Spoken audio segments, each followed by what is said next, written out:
At Bombas, we make socks, underwear, and T-shirts that feel good and do good. They feel good because they're designed with the softest materials and comfort innovations. They do good because for every item you purchase, we donate another item to someone who needs it. So far, we at Bombas have donated over 100 million items, and your purchases add to that impact. Go to bombas.com/Wondery and use code Wondery for 20% off your first purchase. That's BOMBAS.com/Wondery and use code Wondery at checkout.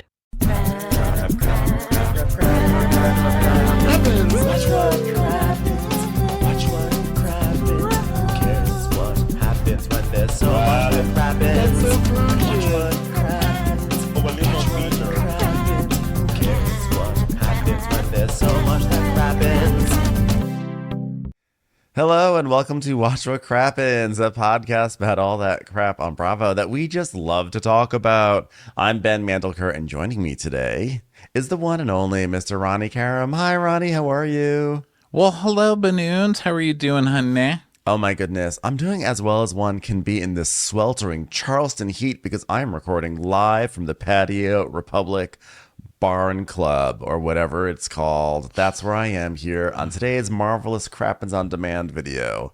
How are you doing? Nice bar rot smell for you in there, I'm sure. Yeah. I'm doing great. I just did the Kate Casey podcast. Oh, fun. Reality Life with Kate Casey. She is doing these kind of deep dives with people's actual personalities and lives, which is super weird. I'm not used to having someone ask me questions about myself. It was fun. If anyone wants to listen to that, it's up Friday night over at Reality Life with Kate Casey. And even if you don't want to listen to it, you should still subscribe to Kate because Kate is great. Okay? It rhymes. Hey, you know what? And to piggyback on that, I did a podcast this week with not Kate, but Catherine Spires. She has a podcast called Smart Mouth, which you all should listen to. It's a food podcast. And basically, Catherine has people on. She has people on to talk about food that they like. And then she sort of talks about the history of that food, et cetera, et cetera. In my case, we didn't necessarily talk about food that I like. But what we did was we made together, Catherine and I made stinker bar salad and a hot dish. So we were delving into Minnesota cuisine. And then we talked about our experiences as non-Minnesotans eating this stuff, et cetera. So it was really fun, and it was a really fun experiment on our part. So go check out Smart I like Mouth. that pitch. We talked about our experiences and as non-Minnesotans eating this stuff. Well, because it's like you kind of have to, because you don't want. It's like this is food that's totally foreign to us, and so we try to really be like, we understand that we are not. Like, we were not raised around this food, so we have no context with it. So we don't want to be like, this is disgusting, And then it's like, well, this is our food. Like, we don't want people to be like, this is our food. Don't shit on our food. So, but it was kind of like it was fun. Well, shoot, I'll go listen to that. Love Catherine. So Smart Mouth and also Kate Casey's podcast. So everyone has there their you homework. go. Yeah. Extra. There's not enough Crappens episodes. Go. Do more, listen to more. More. Here we are with Southern Charm. They've just given this whole show to Madison, which I think is interesting because she was friending of last year. Yeah. And I guess that maybe that was her choice. Whenever Bravo people say, it's my choice because I'm in a relationship or whatever, I never believe them. I don't know if she even said that. But I just figured they friended her for some other reason. But no, maybe they were just waiting for her to tie the knot with the long underwear guy. And now look, boom, she gets every opening number previously. Craig tried to park a U-Haul. Fucking idiot. Well, I mean, also by default, like, who else could do it? I mean, you have Taylor, who hers would be like, previously on Southern Charm, Shep put his dick in a whore. And you're like, oh, okay, Taylor, come. All right, let's bring it back in. And Olivia is just like, I don't even know what Olivia's would sound like.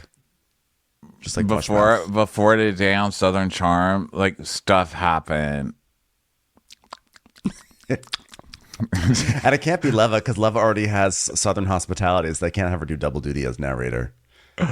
Leva's hatred of this new JT guy is so raw and beautiful. It's so funny to watch it when he's that scene where he's like, guys, I'm going to tell you about professionalism. You know what that is? And her and Vanita are just looking at him like, really?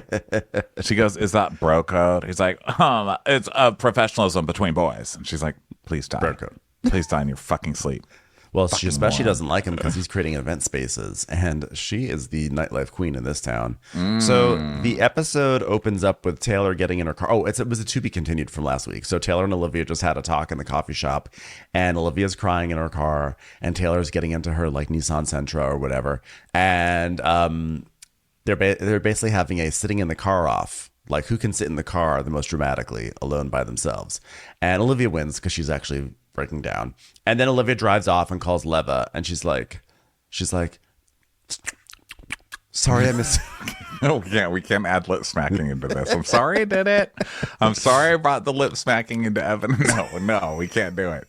You know why? Because we've also got we've also got Real Housewives of Potomac coming, and that's a lot of Karen lip smacking. Which, by the way, everybody, I'm going to work on that. So there's not as much lip smacking in your face. Did you get complaints? I'm annoyed hearing it. Oh. I just, there's a lot of things that, I'm trying to change this. I'm trying to grow as a person. And part of that is lip sounds, mouth sounds. Yeah. We're going to try, like, we appreciate ASMR, but maybe not in the form of Olivia thinking. So. And Whitney is not really lips. He's more like. Like he's just always you're like, well, you're like doing like licking. I'm doing like, when someone's like panting at themselves, like they're hilarious. That's kind of what he used to do. Like his insecurity in talking used to be like, mother, I saw people out. Patricia's so happy right now. She loves it when we make fun of her son. Okay, so Leva and Olivia are talking, and Olivia's like, sorry I missed you earlier, but I was getting coffee with Taylor. It's like, why are you crying? Did she try to do her date chaser pitch on you? It's really sad, right? I almost cried too. How many times did she say So Olivia's like, well, she said that there was a time when they considered dating, and I'm just like, and Leva goes, wait, what? Like, oh my God, Olivia, I'm honestly just shocked. Why is anyone shocked about this? Like, the man is a human car wash. Are you serious right now? Yeah, and like the shitty kind of car wash, like the shitty one at the Shell station that's like $3 and you still have all the bird poop on you when you're done with it. And you're like, wow, I just went through that experience and I'm wetter but still as dirty. You leave and your windshield still has dots all over it. Wait a minute. Yeah. Yeah, I'm with you. Why would anybody be shocked? It's Austen, okay? So then Taylor calls Austen, of course. Oh, Taylor, way to get him off your tail, Taylor. She's like, hey, do you have a sec? Which is funny because Austen has like literally all the sex.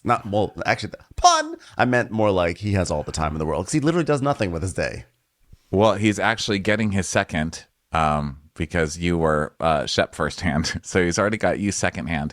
And he doesn't only have seconds, he's got volumes of minutes. Okay.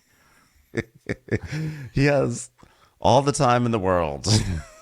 All the time in the world. So But of course his answer, she goes, do you have a second? He's like, what do now? I do now. I was like, oh, okay. Were you busy? Yeah. Please say doing what? Sorting his socks. So he goes, so she's like, so I got coffee with Olivia, and I told her about our conversation that we had, and I thought it would be one of those things where she'd be like, I appreciate you being open and honest, but that's not the case. It's the opposite. So yeah, I expected her to be like, I really appreciate that you use the word God, especially in reference to crutches. I mean, you're just so open and honest, Yeah. And we go back to Olivia and she's like, so she said there was like a time after New York when we were in the thick of talking about like fixing things with us, and like that part feels gross, and like I feel I need to process things for a second.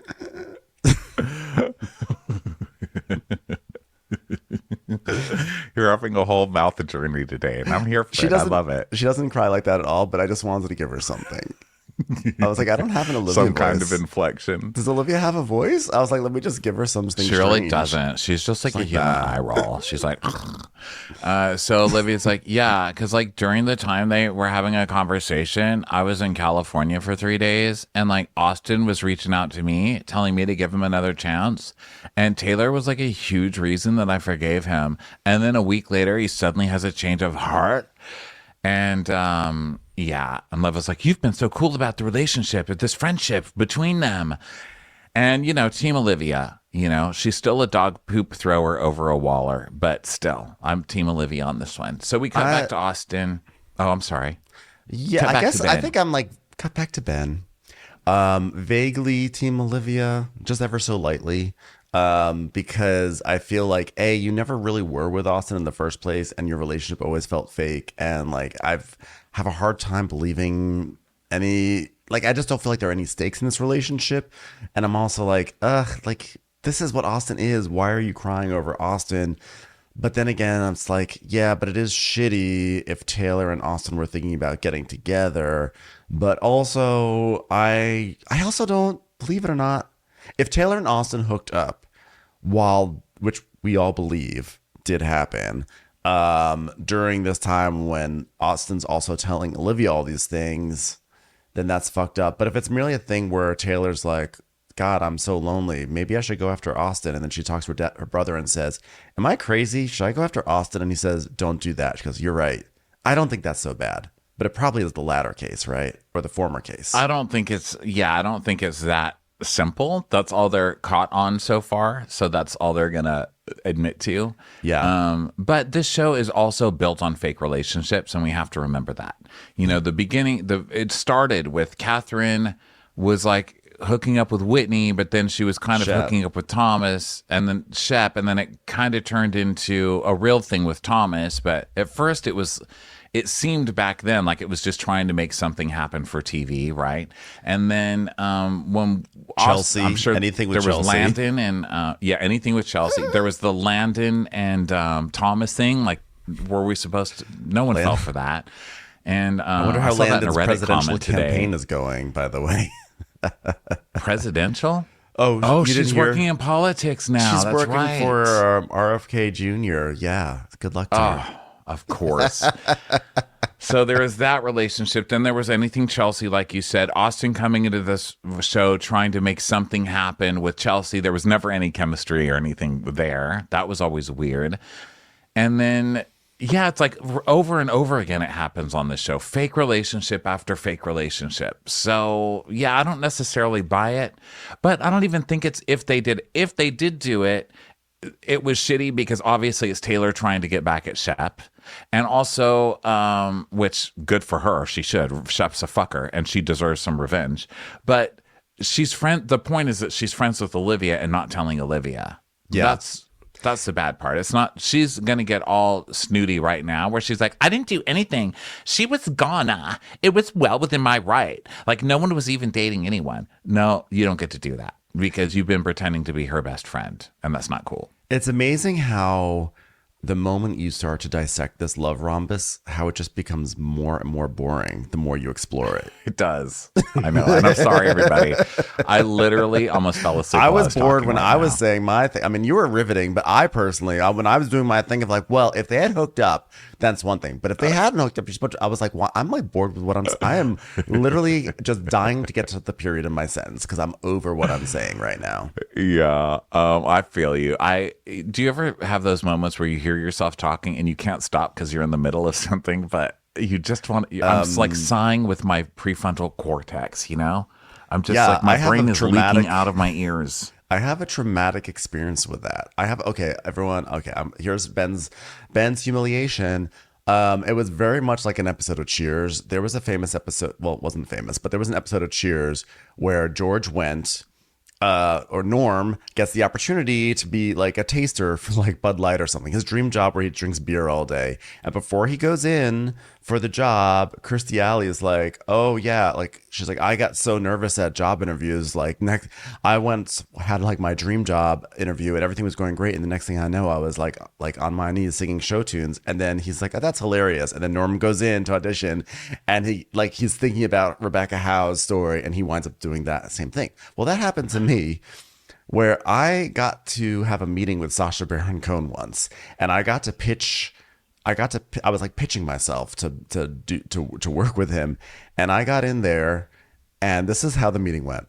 He goes, Mandelker, that's an interesting name, and I go, yeah. It has Austrian origins. I love Austrian words. Like I love the word Apfelstrudel. I just love saying Apfelstrudel. And then I was like, Ben, land. I don't know why this plane took off, but you better land it. And I just couldn't stop doing a bit about how I loved German words, and I kept on saying Apfelstrudel, and I was staring at Sacha Baron Cohen staring at me with like a look of horror on his face, and I was like, oh my god, what am I doing? And I could not stop saying Apfelstrudel. Wow. And then I like finally found the period in the sentence, and then I was like, so anyway, so I'm a writer, and I didn't get the job. Oh man! Well, I have to say, just hearing you say Apfelstrudel over and over was more interesting than Olivia's entire fake relationship with Austen. By the way, let's never have Austen say Apfelstrudel, because guess what? You're going to need a poncho for him to say that word. Yeah, this is a lot of SeaWorld going on there. Yeah. Wow. Okay, so Austen's reaction is, well, there's no good time to tell Taylor, all right, because she wasn't even talking to me at that time. This is insane right now. And Taylor's like, yeah, she was gone. Like, I was within my right. And when Austen and I had that conversation, Shep and I had been broken up about 2 months. Yeah, but Olivia hadn't been. It's like the whole, like, she was on a break, even though I don't believe that relationship. Yeah. Oh, so is that the vacuum? It's a vacuum. I'm sorry, everyone. It's the ghost of Sacha Baron Cohen coming to haunt me again. It's like you have invoked this horrible memory. Your trauma has now taken on a physical noise. It's a machine saying awful strudel very slowly past your office door. Strudel. I'm sorry, everyone, for the vacuum. It's one of those days, okay? So Austen's like, well, I don't know what the fucking roadmap is, Taylor, but I do know I'm sick and tired of apologizing to everyone for not doing anything wrong. And I'm so sick of like walking on eggshells around everybody. I'm like, oh yeah, Austen, the real delicate eggshell walker. And I love this like strident take he has. Like, I'm sick of like eggshells. I'm just going to be unapologetically myself. By the way, I'm not going to come to the event tonight because I don't want to deal with anyone attacking me. You know, it's like, what? Yeah, she's like, why'd you say eggshells? Can you see my sweater? No, why are you wearing? Because I dress like eggs because you said she likes eggs. No, I said she smells like eggs. Come on, Taylor. Jesus. Oh God, my brain is so scrambled right now. Like my sweater. God. I'll tell you one thing, that conversation, it wasn't easy, and I wish it were over. I wish it were over and easy. Over. You know what? This is a conversation I shouldn't be running from, but I felt like I was poached like a rhinoceros. Everyone's acting like this is a hard-boiled mystery. So Olivia's crying. Okay, so then we go to Craig. I'm really shakshuka over this. Okay, so Craig. Right. So Craig is standing in his pool without water. It's under construction. And he's like, hey, chicken, guess where I am? Paige is like, wow. Is this the wrong place to tell you that I really hate when you call me chicken? It's disgusting. I just want to say thank you so much for standing in an actual manifestation of my outlook on life. You know, the pool is empty. You know, glass is half empty, half full. It's literally an empty pool right now. There's literally only one person in a pool to pull from for this relationship. It's unfortunately you. So let's just keep this going for another couple of months. When they say this relationship doesn't hold water, I didn't think you were going to literally express that.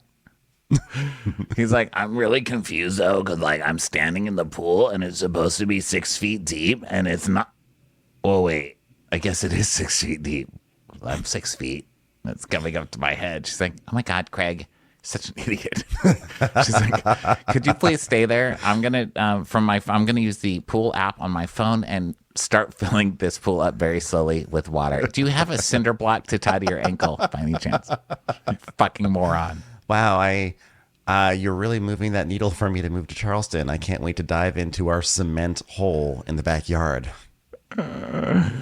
So then we go to Madison, who is trying to figure out like healthy bacon, and she's making a vegan meal for herself. And I've never seen this before, Ronnie. Maybe you have, because I feel like you're a little bit more attuned to this world. But a vegan sandwich, so using large slices of tomato as bread. I am not a fan of this. This is not appealing to me. Have you seen this before? No. How's it? It's bacon and mayonnaise, and you're putting your hands on a slobby potato. It's tomato. Wet. It's like a wet. Yeah. Your fingers are wet, and also most tomatoes for like 10 months a year have no flavor. Yeah. Here's the other thing. This is why I appreciate it, because I appreciate someone who stays so tiny, not pretending that they do it. Like, I don't like when people fake it and they're like, oh my God, look at me. I love cake. I'm a real woman, a woman who eats cake. I don't care about these skinny bitches. And then you see her eating and it's like one little sliver on a fork. And you're like, okay, you fucking faker. Don't sit here and try to sell me this. I eat cake. And Madison doesn't. She's like, you know what a sandwich is to me? 2 wet tomatoes with protein in it. That's it. It's like, okay, I want to see somebody suffer for their art, you know? Yeah. Maybe she meant keto, not vegan. Or maybe she said keto and I heard vegan. There were no carbs She around. said vegan. Oh, okay. She was kidding, because bacon, I guess, is considered a vegetable in the South. I mean, I don't know. I don't know. I just was so distracted by the idea of a sandwich made on tomato slices that I was just... We're like the most humorless people. All we do is make fun of people. We're like, what, is that supposed to be vegan? Yeah, she was kidding. But you know what's no joke? She was kidding. I know, I'm cracking up at both of us because we're both like in a snit over this scene. I'm just still mad at Gina. I was on triggered Orange from County. Erica Jane. I'm mad at Gina, not because Gina was wrong. I'm mad that Gina actually had a good moment on the reunion, because I was really hoping this would be the end for Gina. And I feel like Bravo's going to say, this is why we got to keep her. They're going to keep Gina. Yeah, for sure. Also because she gets to use Shannon's DUI and hold it above her head all next season. Yeah. So annoying. I know, it is annoying. It's time for a commercial. It's time for a Crappens commercial. Watch What Crappens and Winter is Crappening are the funniest recap podcasts. But if you want something more eerie, try the new podcast Ghost Story, about my investigation into a murder-suicide in my own family. Ghosts aren't real. At least that's what I've always believed. Sure, odd things happened in my childhood bedroom, but ultimately, I shrugged it all off. That is, until a couple of years ago when I discovered that every subsequent occupant of that house is convinced they've experienced something inexplicable too, including the most recent inhabitant who says she was visited at night by the ghost of a faceless woman. It just so happens that the alleged ghost haunting my childhood room might just be my wife's great-grandmother, who was murdered in the house next door by 2 gunshots to the face. Ghost Story, a podcast about family secrets, overwhelming coincidence, and the things that come back to haunt us. Follow Ghost Story wherever you get your podcasts. Listen everywhere on October 23rd, or you can binge early and ad-free on Wondery Plus the same day. So Patricia, we go to Patricia. She's looking at a rack of clothes, which is, and she's like, all right, this is the alteration rack, too big. This Oscar is for the beach. I don't know why this is in the closet. This needs to go to the beach closet. This one actually fits. I need more closet. Randy? Oh, never mind. Please skate away, Randy. You disgust me still. All right, we'll try again in a month. All right. And then we go over to Shep's house where he's trying to get little Craig to use the doggy door. And he's like, remember your doggy door? You can go through the door anytime you want. Go through the door. Step through the door. I'm like, this feels like it's got to be some sort of like symbol of something. Like the door represents maturity or a job for Shep and like his unwillingness to even step through it. I don't know. I feel like there was more to this little moment than what was on the page. Well, it does represent getting a dog and never taking care of it and having to pretend that you do because you're back on TV, because that dog does not know how to use the dog door, okay? And you've had him for a long time. I was watching, I think on TikTok 2 nights ago, a video of someone, like a family of raccoons came through someone's dog door. My question is this: why does that not happen to everyone's dog door? I don't understand how dog doors work. Like, how do you keep the wildlife from coming in the dog door? It's like there's no like plastic key card that the dogs can use that you can keep the skunks and raccoons out. I just invented it. I mean, It you goes on did their technically, collar? but I'm going to steal it. A little thing you put on their collar where they're when they're within a foot of the dog door, it unlocks and they can go out of the dog door. But when they're not around, nothing can get through. Okay, I'm writing that down. Nobody better steal this in the audience. Wait, You know and what? I'm cutting this can we out. install like a little security guard that sits at a desk and it's like, hello, and who are you here to see? Oh, you're an employee here. Sorry, it's my first day. They just say that to the dog every single time. It's a little chicken. Chicken. It's a little chicken security guard This is in a it's blazer. Paige. She's like, I've been called chicken so many times, I've actually become chicken. Hi, I'm sorry. Who are you here to see? Okay, hold on one moment. Let me call them. I have a Mr. Bueller to see Ronnie Karam. Okay. I'm sorry. He hates you. Please leave. I'm sorry. Your name again was Buller?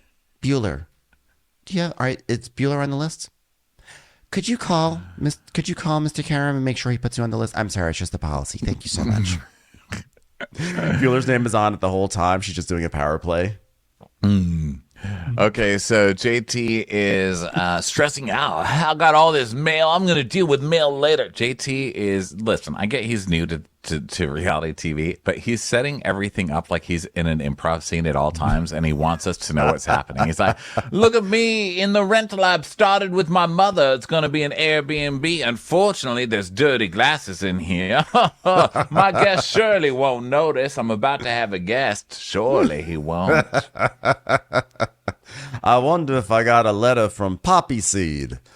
So Rod. Oh, by comes the over. way, someone commented. I thought this was such a good comment because I didn't notice it. But they're like, "Why is he talking in a Southern accent? He's from Virginia." Do people talk like that in Virginia? I only know Virginia from like old timey shows, like where the Revolution was happening, and I think everybody did kind of talk old towny. I'm a true Yankee from New York, so I just assume everyone below the Mason-Dixon line's like, howdy, partner. How's it going today? I'm from the South. I mean, look, Culver's from Maryland, and he talks like it. Culver's like, hi, I'm Culver. I'm from Maryland. I know And people from... said that about him, too. Like, why the fuck is he talking like that? But I have do a you think friend- it's just like a put-on, like, down-home thing, or is that like a real accent from there? No, I mean, accents are like Southern accents get very far north. Like I have a friend from Cincinnati and he would talk like this. And I'm like, but you're from Cincinnati, but like it's close to Kentucky. And so those accents they really get around, But yeah, Okay. JT is maybe a little bit too Southern for where he's from. Yeah, he's very like, whoa, look at me. I love my mommy. So, Rod comes over and he's like, Rod, my best friend. And Rod's like, yeah, hi, best friend. We are best friends. Like, okay, you guys, very natural, guys. He's Very like, natural. yeah, this place looks great. I miss when it had beams. I'm like, okay, you guys have a lot to talk about. So JT's He's like, don't you remember pre-COVID when there was wiring and fucking syringes all over the floors? And Rod goes, yes, dude, that is when I met you. And he's like, yes, and that's when we became best friends. Okay, all right, guys. it's like, that was one thing that COVID gave me. You. I was like, oh, you're like a Nicholas Sparks novel. So Rod's like, I'll take it. It Gotta is love- also a nice turnaround of the you gave me COVID. COVID gave me you. Oh, hugs. JT, I'm okay. So the truth is on the show, every guy winds up being one of the worst people on Bravo, but they generally start off well. And JT is still in his like good phase, and I'm just surprised because everything JT does feels like the sound of it. Like his voice and everything, you just assume it's like more Ravenel, more Shep and everything. But the words he says are actually remarkably sweet. Like he's like, yeah, I'm proud. I'm happy for COVID because I got to have a deeper friendship with you. I'm like, you fucking dick. Wait. Oh, that's nice. That was nice, JT. That's a nice thing to say to your friend.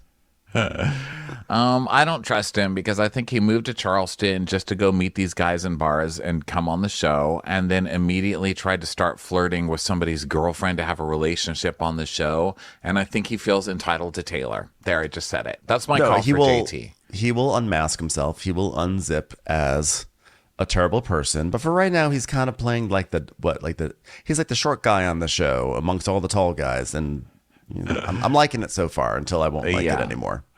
Well, I do like that he's very messy, and he comes in trying to start mess left and right. I respect that.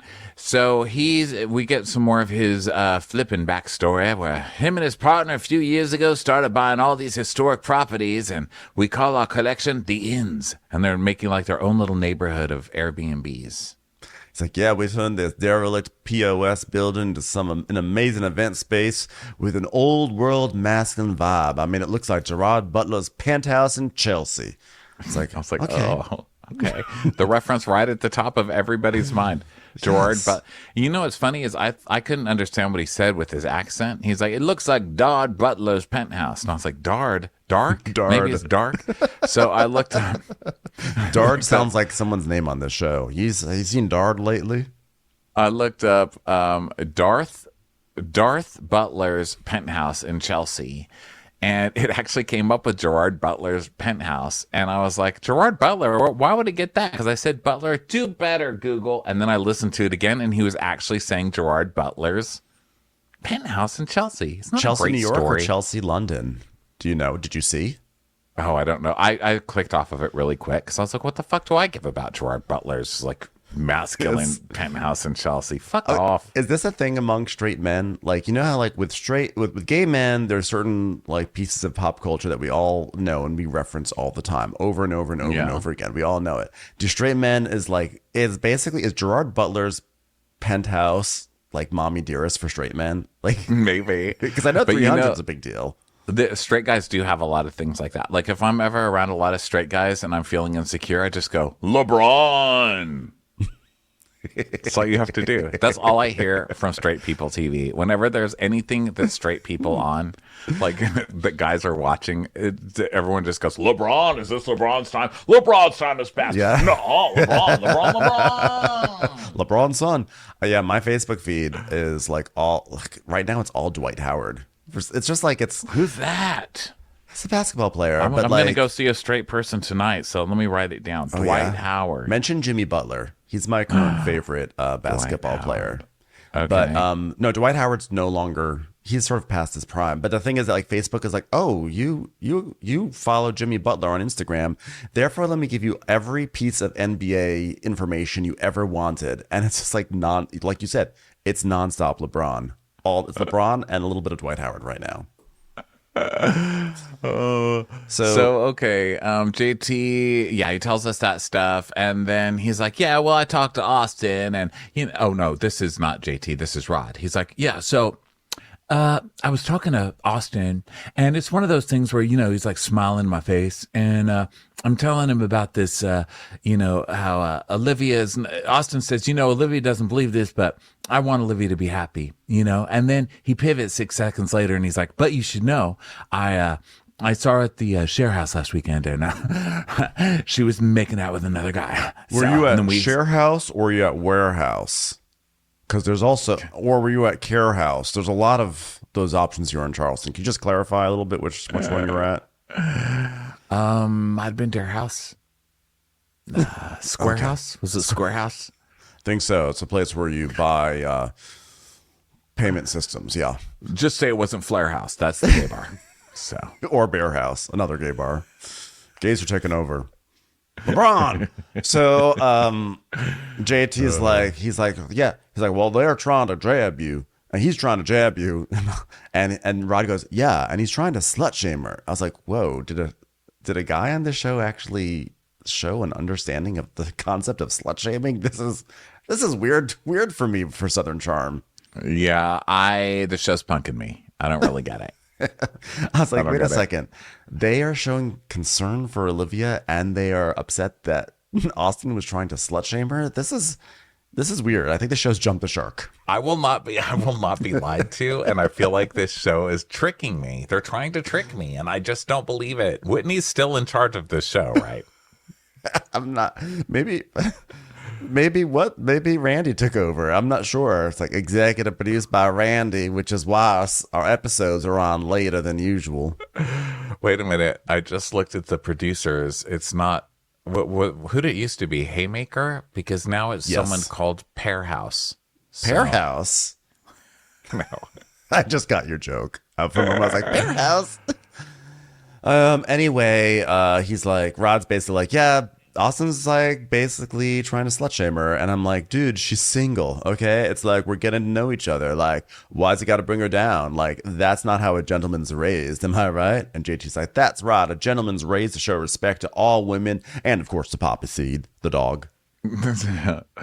And let's see, JT's like, well, I still take issue with Austen doing this to Shep. And now, have you ever had a sleepover? And Rod's like, yeah, especially when it's a forbidden sleepover. Dun, dun, dun.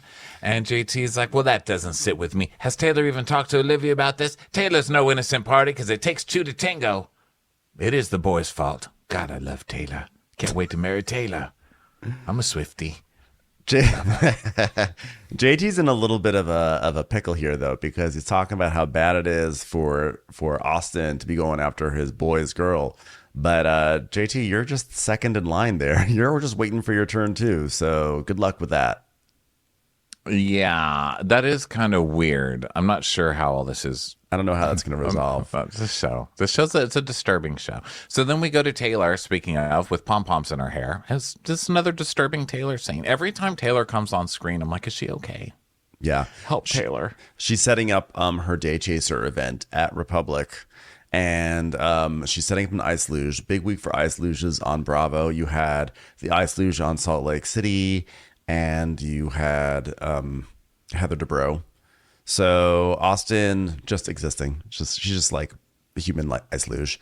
And then Austen is he's texting Taylor and he's like, hey Tay, I think with everything going on, like you and Olivia, like Olivia hating me and everything, like I think I'm just gonna skip out on tonight's party because like I'm so sick and tired of apologizing. I don't care what anyone says, but I don't want them to say anything to me in the first place. So I'm just not gonna go. Wuss. Yeah. Of course, the ultimate victim, Austen. Always the ultimate victim is Austen and all this shit that he starts. So then now we cut to his house and he's scrolling through texts. And then he's scrolling to read the past text of Taylor. And then he sees a picture of Taylor and he enlarges it to look at it more closely. Like, oh, okay. Yep. So then he gets a call from Shep, and Shep's like, hey, I'm just going to the gym. Gonna get a little cardio going. You know, I'm doing my Shakespeare yoga class. That's basically while we do yoga to the rhythm of iambic pentameter, preferably from Hamlet. Bubble, bubble, downward dog in trouble. So Austin's like, he's like, oh, okay, good. Well, and so Shep basically says, oh, by the way, I got invited to this thing. This is a real breakthrough for Taylor. And Austin's like, he's like, oh yeah, good. Well, I'm happy for both of you guys, but I'm glad you're going because I'm not gonna go. Blah. And Shep is like, why would you do that? And he's like, well, there's just like a lot of shit going on right now. Blah. And he's like, with who? And he goes, well, Taylor and Olivia met up, and Olivia expressed extreme unhappiness with Taylor about a couple of things. So, they're upset, and I don't want to be involved. His way of saying this without ever saying anything, this Yeah. guy's just so slippery. And Shep's like, but wait, I'm confused. Listen, I haven't been this confused until I tried to pick up a Jodi Picoult novel. Do people actually read that? Gosh. Okay, well, did Taylor actually say something happened between you guys? Is that what's happening? And he's like, no, nothing happened. Listen, hand on the Bible, okay? Hand on the Bible. And I like that Shep goes, yeah, because you're so religious. Because Austen keeps using this hand on the Bible. It doesn't count when you are an atheist, sir. You don't get to just bring out the Bible to swear on. You do not get to do that. So Austin basically just like gets Shep off the phone. And now we go back to Republic. And Leva is pulling Taylor for a chat. Amazingly, TJ did not like stick his face in there like last week. Like, okay, girls, just like chat with one, like little gossip session with me. So well, they keep trying to do this. Let's shoot at Republic so we can bring this cast, I guess, into so we can mix the shows better so that we can promote that show. But the cast of that show is really coming off as really do nothings in this. I'm not do nothing as far as work, but. They have nothing to say, or they're not. They tried to have a scene later where that dude is trying to talk to Taylor, and he's like, wow, Fun party, huh? It's like, oh Yeah. Joy Marbles even has a moment, and it's like he doesn't know what to say. He's like, oh, hey. So then Taylor's like, she's like, I'm excited for today. I mean, this is big. Like this is gonna be the biggest launch I've ever done, and like I just like want to do a good job for my job. And Leva's like, I want you to kill it. I want you to just. I'm like, you guys are not opening up Phantom of the Opera. You guys are selling seltzers, okay? And Taylor's like, but I'm some nervous. Influencer job to promote Day Chaser. Like, are we really believing that Taylor's walking around bar to bar like, hey guys, have you heard of Day Chaser? No. You are getting the brand on TV. You're getting us to talk about it, and no one knows what this brand is. You have succeeded in your job. So Leva's also, like, you could tell. I'm sorry, I keep interrupting you. No. I just wanted to tell you this part because I think it's so funny. She's obviously traumatized from dating Shep because you know when you're with someone a lot and you pick up their speech patterns and stuff. She's like, there's just so much going on. It's a plethora of things. It's like, oh my God. Stop talking to Shep, please. No one talks like that. Leva's like, just to clarify, we're not talking about the Vietnam War, are we? Well, actually, yeah. But that's fine. We can move on from that documentary. So Leva's like, well, You know yesterday. that's still going on, don't you? It's literally not still going on, too. I haven't finished the documentary yet. Don't tell Shep. It's 45 parts. Commercials. Here comes one right now. So Leva's like, so yesterday was a crazy day for you. I'm going to be very honest. Olivia called me and she was bawling and having a full meltdown. And Taylor goes, it was a lot. And so Liva says, well, at this point, you owe her all of the truth. Know what I mean? Full honesty. And So she's then- like, yeah. And Leva goes, well, I mean, no one falls on a dick. You know what I mean? I mean, and like no one, no one falls into a relationship. So I don't know the extent of all this, but I do know there was more to it. And that disappoints me. And she goes, and I love the both of you, but I hate this. And Taylor goes, yeah, right. But this is about me and my want. What'd she say? Launch, My I want? think. I think it was Oh, my launch. launch. But she could have said my want. And Taylor's And I This is about wrote, me what and an Gerard asshole. Butler's bachelor pad in Chelsea. I thought she said my want at first, and then they Oh. put a snake rattle in to like compound it. It was like, "Grrr." And then I was like, she couldn't have just said that. So, and then I said want. I think And that so I when didn't she know if it said was wine. launch, I think when she said launch, it's her way of saying like, I'm not talking about this right now. That's why I was like. So then Taylor says, even if Olivia and I aren't on the best foot in our friendship, Choking on a bubble. it doesn't matter. You know who would save? You know who could really save you right now, Ronnie? LeBron. So LeBron. And anyway, she's just like, she's just basically saying like, look, you got to put your best foot out for your business. You got to separate the two. She's acting like she's a hero because she's able to like focus on business right now. Walking around being like, hey, you should drink seltzer. Yeah, and she's also like, this is a business event. I'm only going to concentrate on business. Let's all do shots. Oh, love that business. So Craig is in, everyone's getting ready for the party. So like a good.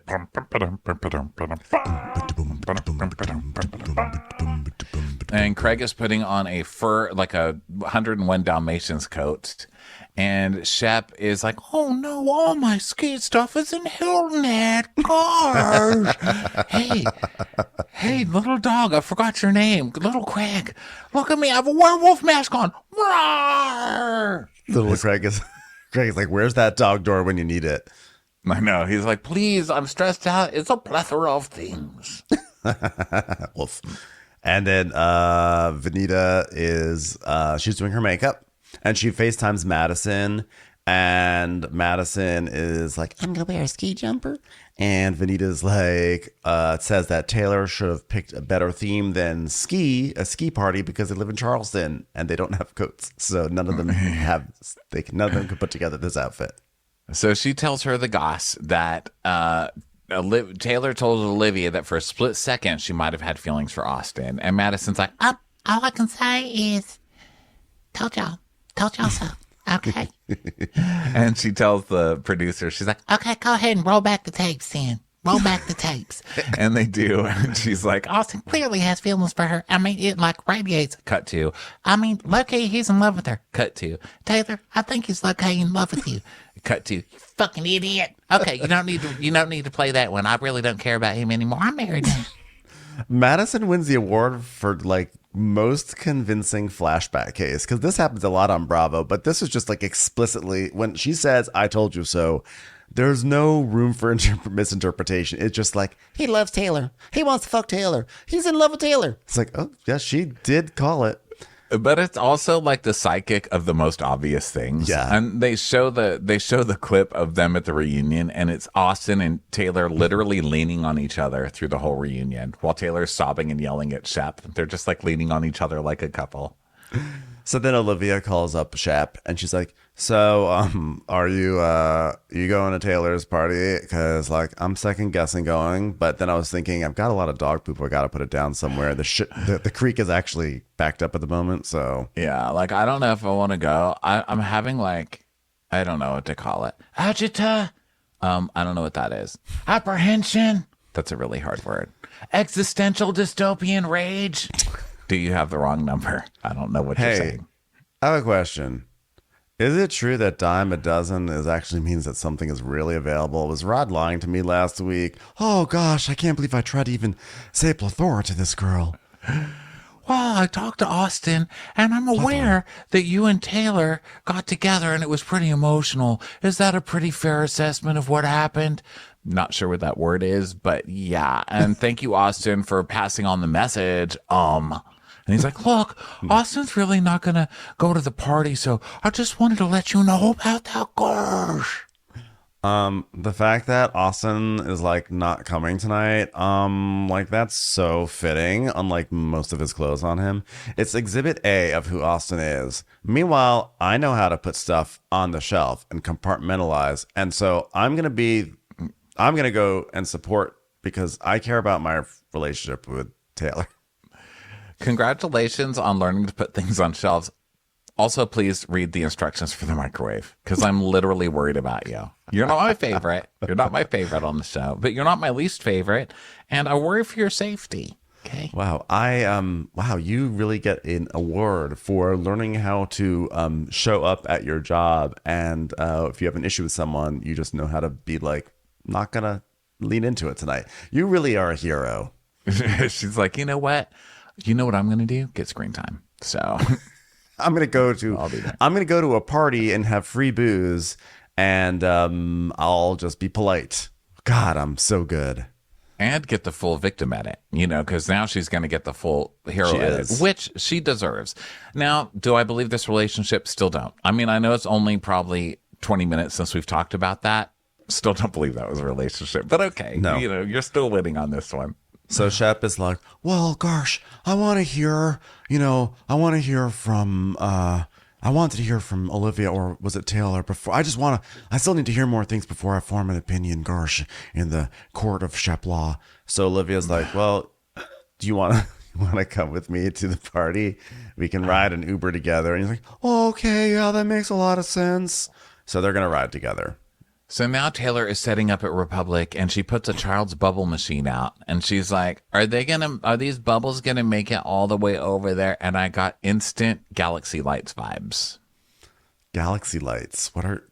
Oh yeah, Galaxy Lights. Yes. Ooh, that took me a moment there to pivot. This is true. She is sort of Raqueling it these days. Like it's not the same thing. I don't want to compare it. They're not apples to apples, right? But I bet what we learned from Raquel is that sometimes these doe-eyed innocent ladies are not as doe-eyed and innocent. So I've learned pulling out the child's toy to bring relaxation in a group event is something that connects them. I'm just saying. Yeah, exactly. I guess I'm not saying that you shouldn't trust people. I'm just saying that, you never know. So It's raining outside. So I feel like this party is taking place at the patio of Republic. Like for whatever reason, they couldn't do it inside Republic. I don't know why. So it's like funny they put up some tarps. Won't even let them inside. Yeah, I'm like, they put up some tarps over this patio because the entire scene is like dripping in front of like there's you just see dripping all over this party. I'm like, what? Can we move this inside? You have a whole club. No, Levitt's like, listen, like the show, don't love the show. You're not taking away out of my business to do this show. Yeah. Okay? No. So yeah, Levitt's like, tonight's gonna be like good and wild. And Taylor goes, yeah. So then I mean, how could it not be good? It has to be good for Leva. Yeah, because Leva's really, really attached to this day chaser thing that's happening. If I let Leva down, this is not gonna work out.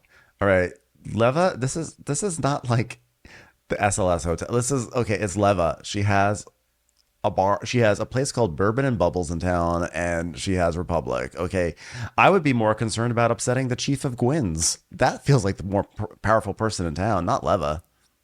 Well, that ship has sailed.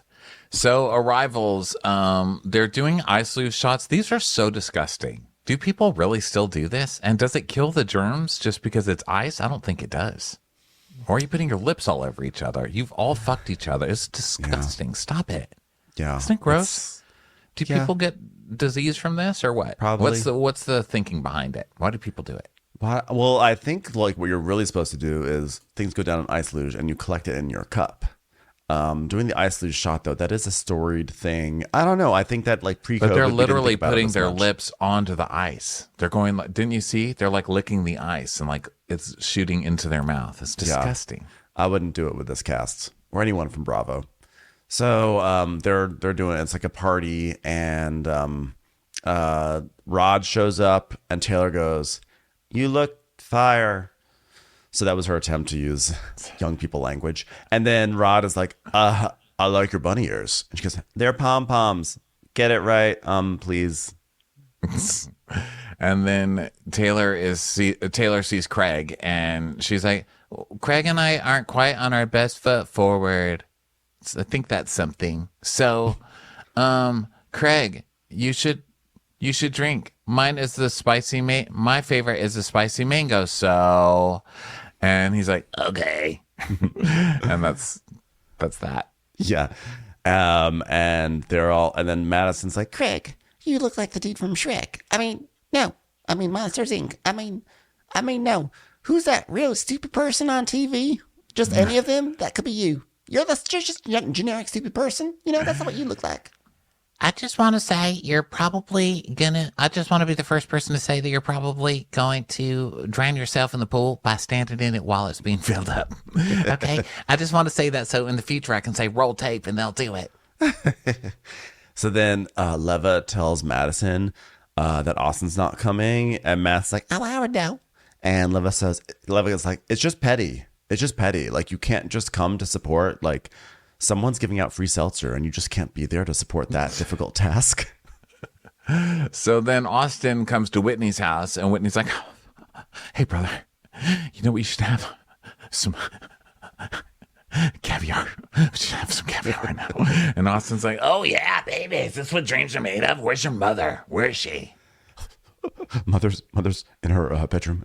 She heard that like a stupid man is coming over, so she hid away. So then she's upstairs doing her new hobby, which is it's needlepoint, but instead of needlepoint, she's just pointing at Randy with a needle and poking tiny holes in him. She wanted to protect her skin from your saliva. So they're like talking, and Whitney's like, so what's going on with your foibles in the love department of foibles?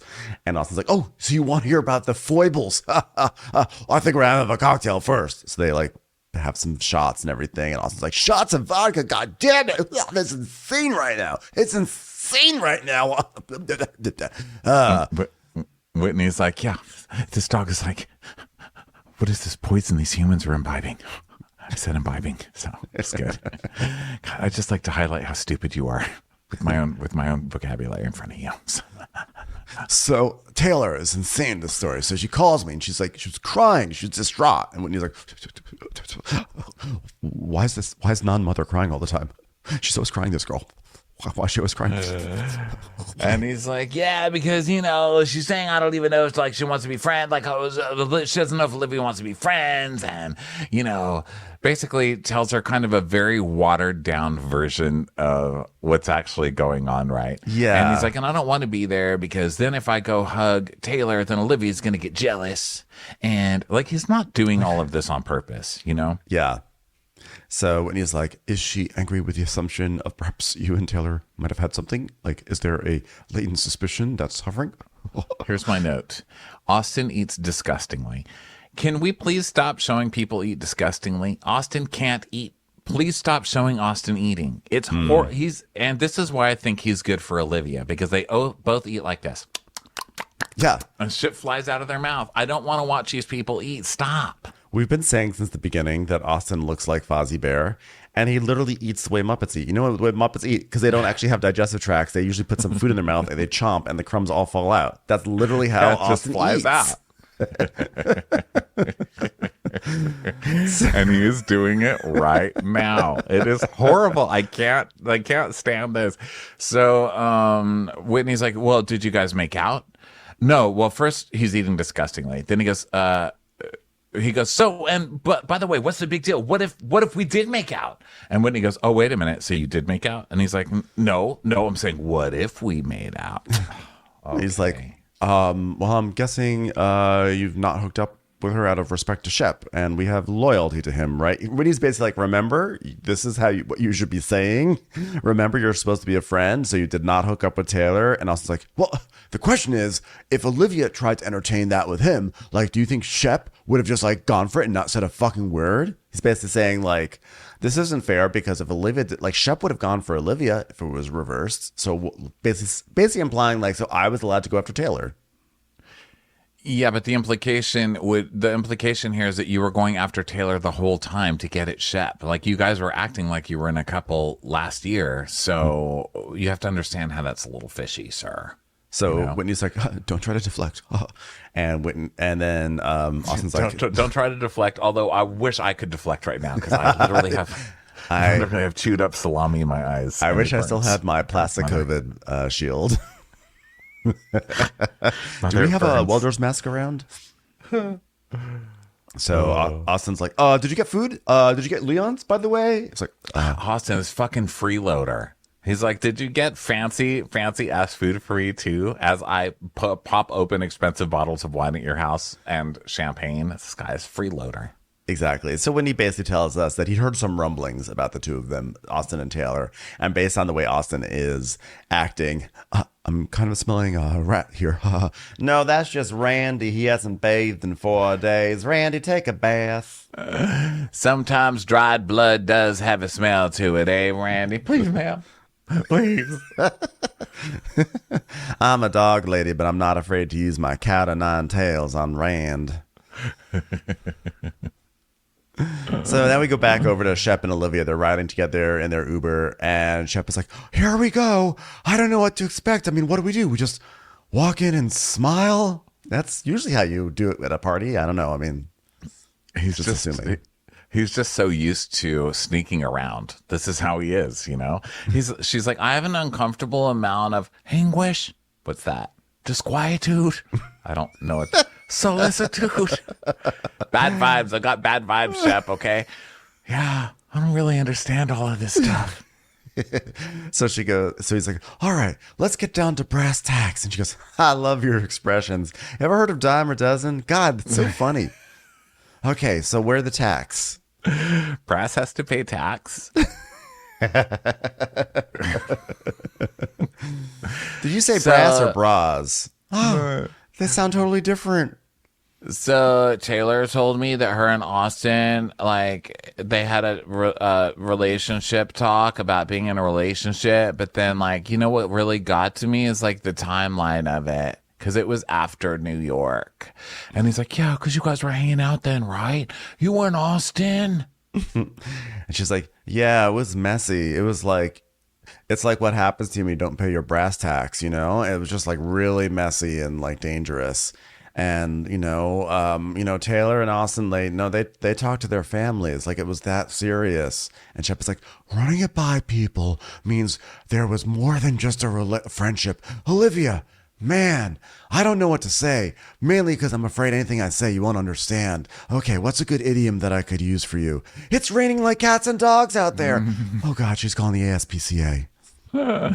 Maybe Taylor just needed arms to run into, but I'm like, him being those arms when there's you and me to consider, that is reprehensible. I'm assuming that means shitty of them, so I'm going to go with you. Does it mean against the law? No, you were right the first time. Okay, I won't call the police, but I agree with you. So back to Republic, there's some past apps going around. There's no Grace Lily, by the way, which feels wrong. And then Craig is talking. I literally say that about every place I go to. Where's Grace Lily? I'm like, hey, Home Goods, is Grace Lily here? No? Fuck this store. Fuck you guys. She's in Tulum. So so then Leva's talking and she's like, so she's talking to JT and she's like, we're just talking about how Austen isn't showing up. And JT's like, yeah, speaking of Austen, I'm a big guys guy. Well, when I say big guys guy, I'm like a short guys guy, but you know what I'm saying. But I'm big emotionally. And one of the things that always sort of rubbed me the wrong way is like when guys break what I called professional courtesy. I'm going to trademark that one. It just cuts to their faces, Leva and Vanita looking at him like, you fucking douchebag. Like, how are we still casting douchebags on this show? Have we learned nothing from this show? Then it cuts to Madison doing the ice luge, and she's like, Yep, and that's how your mama got herpes. Vegan. So then we cut back, and JT's like, guys, you know what bro code is? And they're like, bro code? Professionalism. And he's like, that's professional courtesy between... Yeah, we get it, JT, okay? Very good. I hope you trademark that. Yeah. Yeah. So he's like, it's a professional courtesy between bros. And Austen and Taylor had a sleepover in his home. And I'm not accusing anyone of doing anything nefarious. I'm just saying, as a professional courtesy, I'm just going to say it over and over again until it takes off. You don't sleep with your boy's ex-girlfriend, okay? What you do is you pine for her from a distance, okay, in a room. You just stare and say, I hope she loves a short man. A short king, if you will. Use your family money to build an Airbnb that you can invite her into and flirt with her heavily. Okay. That's how you get your in, or should I say your ins. So he says, so I guess the alibi was that she slept in the guest room. And Madison's like, well, I say this. Last time I went to that shit box, there wasn't a bed in there. So good luck. And Lev was like, oh my God, now we have to go check if there's a bed in the guest room. Wow. So then we cut to Shep and Olivia, and Shep's like, whoa, is it weird that we arrived together? And she's like, we live right next to each other, please. And he's like, no, but in this day, 2023, perception has become reality. Have you heard? Women are working. Crazy. If we deny too much, people will say, I forget the expression about protesting doth and something, but you know what I'm saying. And so everyone, they walk in and everyone's hugging Olivia and everything. And Matt's like, I'm honestly shocked to see Olivia. Like, I don't know a girl in America who would have handled the news about Austen and Taylor and stayed calm. I probably would have ripped Taylor's hair out and her nickname would have been Patches. So Shep and Taylor have a moment and we get a... And Shep's like, hi, Taylor. It's like, thanks so much for coming, I guess. And he's like, thanks for the invite. How are you? I want to look deeply into your eyes. She's like, good. I'm wearing pom-poms. He's like, yeah, everything going well? She's like, yeah. So, good to see you. You should grab a day chaser. And he's like trying to look deeply into her eyes. And she's like, Fun fact, it was originally called Job Chaser, but they knew they wouldn't get you to drink it. So Rod and Olivia are hugging, and she loves his outfit, and they're like being very flirty. And then some people are doing shots together. Rodrigo shows up, and then Taylor's hugging Rod. So he's like talking to Olivia, and then Taylor goes up to Rodrigo and hugs Taylor right in front of Olivia, and it's like, like she stole the gay. so now the guys are like, let's go get a drink. Ho, ho, LeBron. Just kidding. I'm gay. So they walk to get drinks. And then now it leaves Olivia and Taylor for their awkward moment. And she's like, I just wanted to let you know that, like, I'm here for, like, support. So just so you know. Just so you know, that's why I'm here. And, so, yay, support. And thank you. I can't tell you how much it really means to me to have you here. So thanks. Yeah. So I just want to let you know. Bye. Okay. Come and go. Those two should go on tour. So then Rod... they're probably going to start a podcast. Yeah, they will. So Rod and Madison hug, and she's like, Married life is good. It's real good. You know, they don't put him on the front lines anymore because he's a married person now, so that's good. He's in the back lines. You know, they only put the gays and the singles up front, which is helpful. All right, cool. So hey, I talked to your ex-boyfriend about Olivia. She's like, can you just please not mention that he's my ex-boyfriend? It's just kind of like embarrassing, you know? It's like when you change your name and start a new life. So it's like witness protection program. Okay. So he's like, oh yeah, well, our mutual friend, can we just not mention mutual friend? How about this?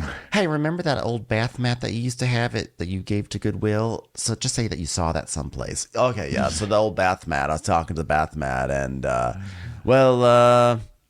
he took it well on the surface, but I'm pretty skeptical that he doesn't like that I'm dating Olivia. Madison doesn't care, okay? And you're trying too hard. And also, I don't believe that you're dating Olivia either. So please, this show is faker than The Bachelor. I believe it. Oddly enough, I believe it. I believe Rod and Olivia. Rolivia. Well, that is not a terrible couple name. Or could be Olivia Rod. But that's more of like that's. Olrod. No, I like Rolivia. So back to the dark kitchen. Austin's like, Whitney, this is amazing right now. And Whitney's like, Olivia Rod. It would be Olivia Rod. Would be how you make that happen. Olivia Rod. Sorry, go ahead. I love couple names.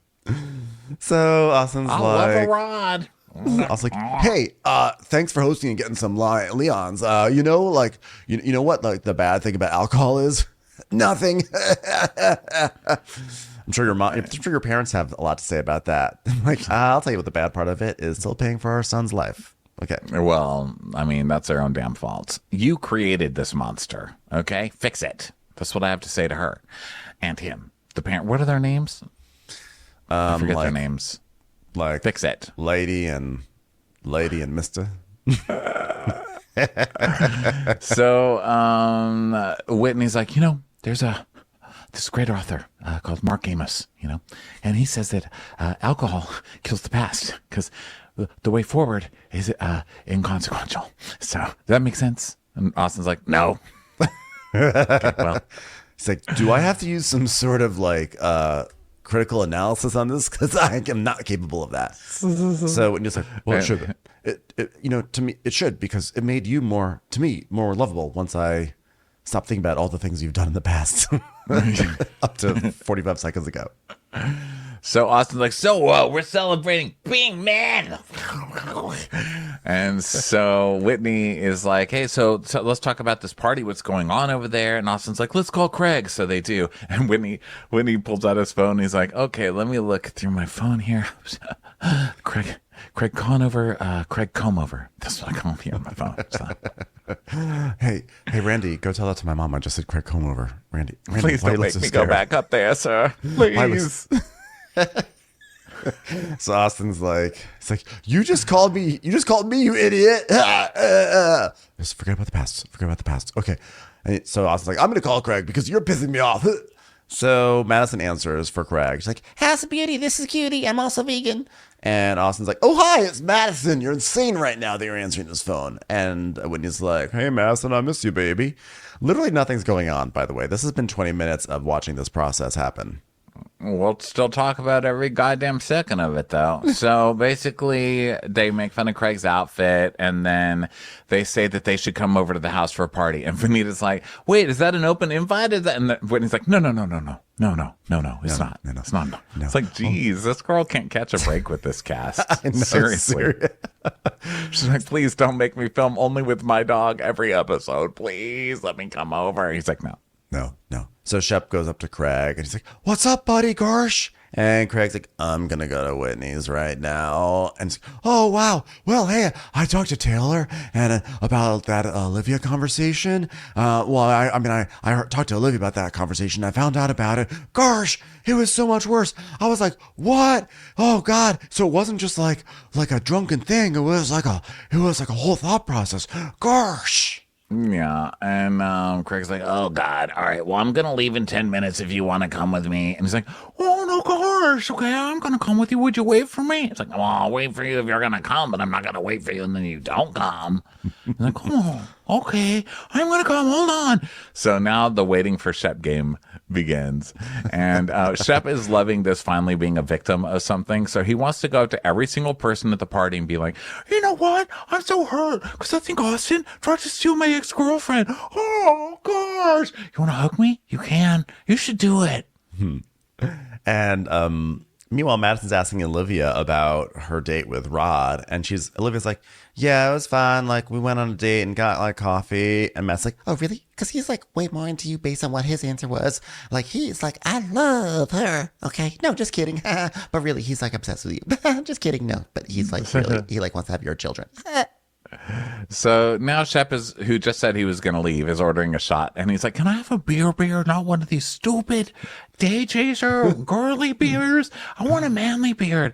I want a beer who would be upset if his wife wanted to work. So then Shep sees JT and he's like, JT, you started this whole damn thing. And JT's like, what did I do except just love a sweet dog named Poppy Seed? She said, nothing. You shone a light.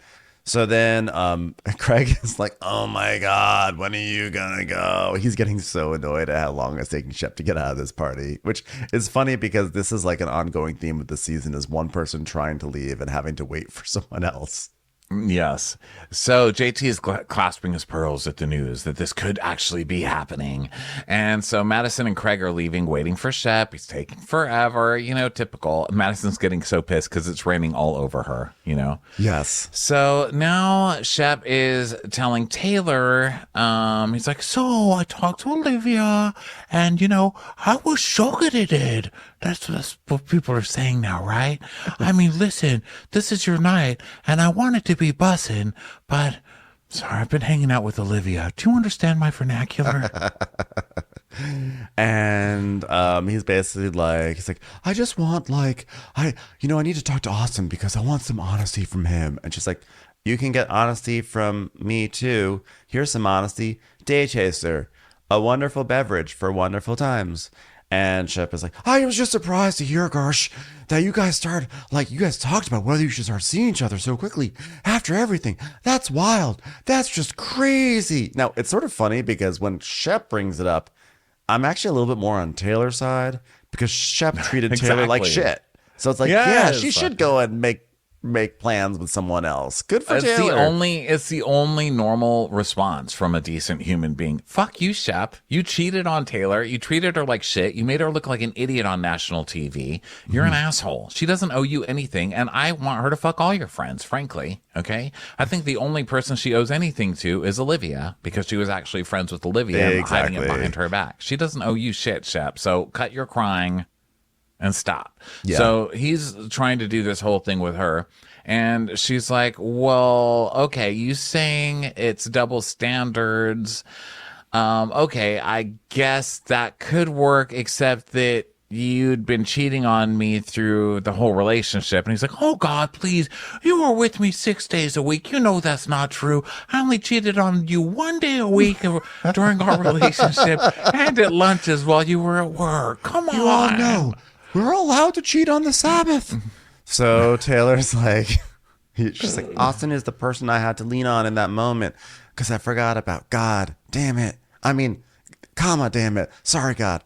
But we are both very broken people, and we're like broken people break people, right? Is that the expression? I don't know. You push us together, two broken people. We're just broken teapots. And so Shep is like, in what universe do you think that would be a good idea? We used to laugh about him. We used to make fun of him. And now next thing you know, you're like, what? And you're like, well, you're going to give it a shot? We're going to give it a shot with a buffoon with a flapping tongue who doesn't have money and still wears Patagonia vests? Well, I guess I wear Patagonia vests too, but I wear a more expensive version.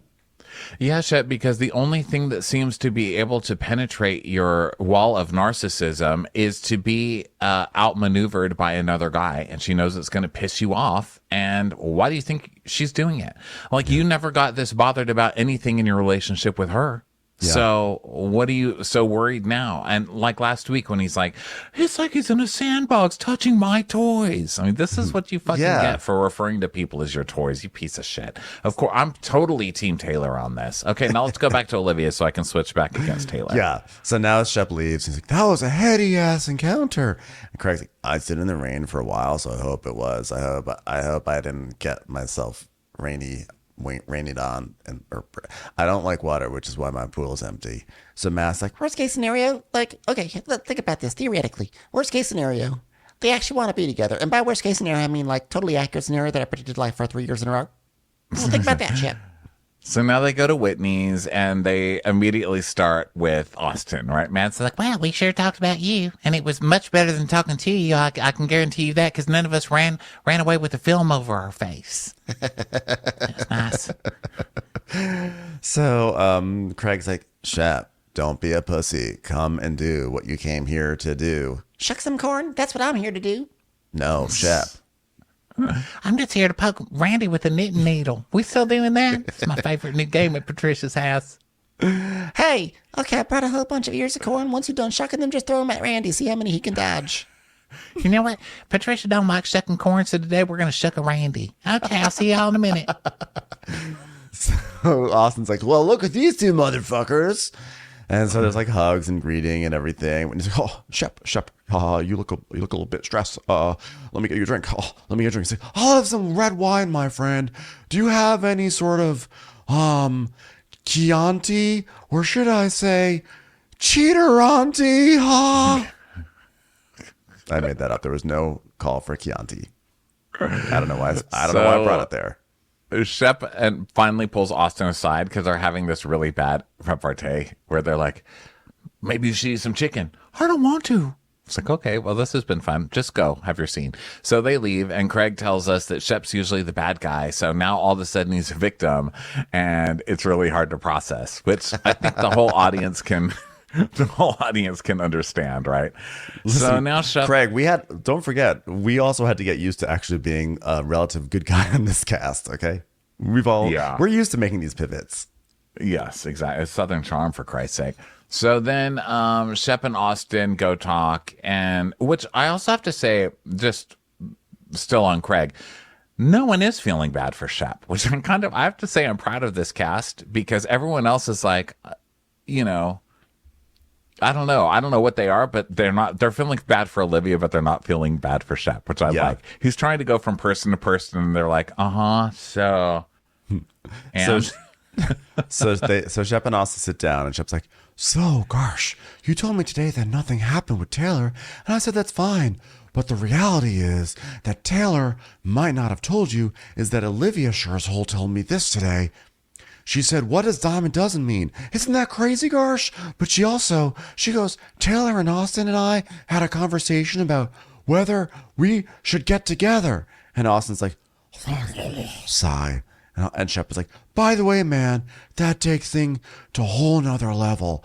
Like, well, not a whole nother financial level. You'll never be at my level. But I'm just telling you, it's a whole other level.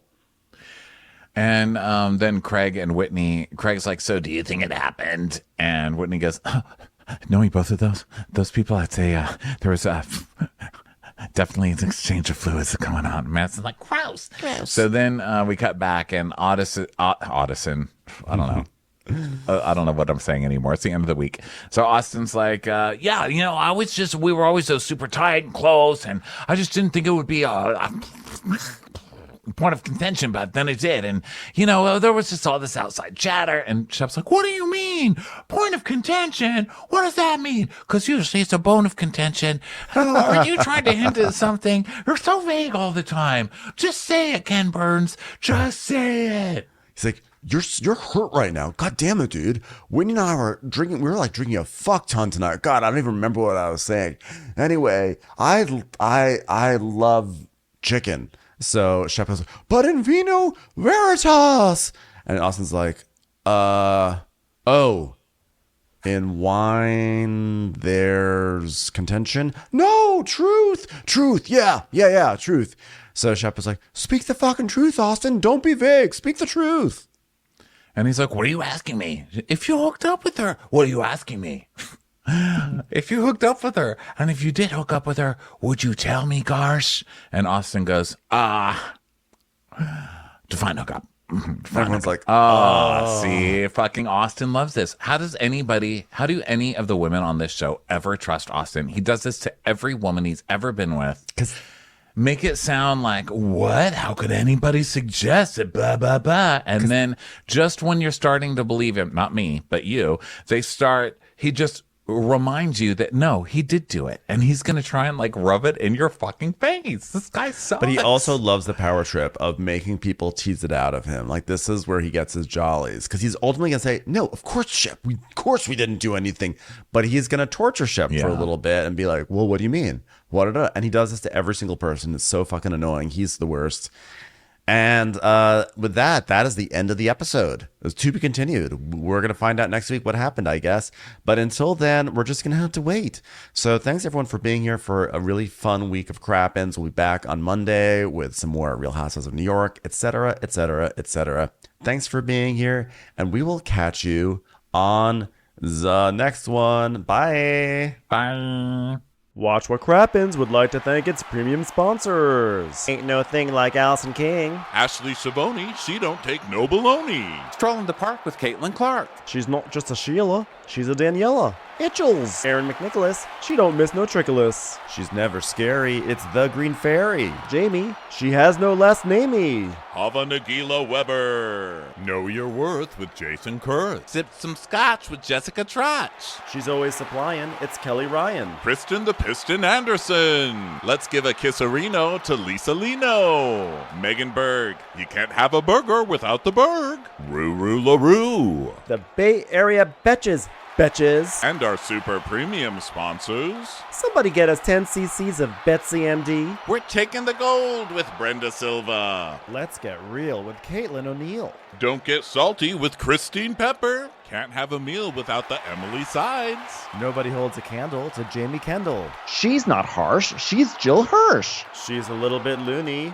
Junie. My favorite Murdo, Karen McMurdo. We love him madly. It's Kyle Pod Shadley. Let's go on a bender with Lauren Fender. We want to hang with Liz Lang. The incredible edible Matthews sisters. Nancy Cease and Desisto. Give him hell, Miss Noel. She's the queen bee, it's Sarah Lemke. Shannon, out of a cannon, Anthony. Let's take off with Tamla Plain. She's quite the catch. It's Victoria Cotchett. She ain't no shrinking Violet Kuchar. We love you guys. Hey, Prime members, you can listen to Watch What Crappens ad-free on Amazon Music. Download the Amazon Music app today.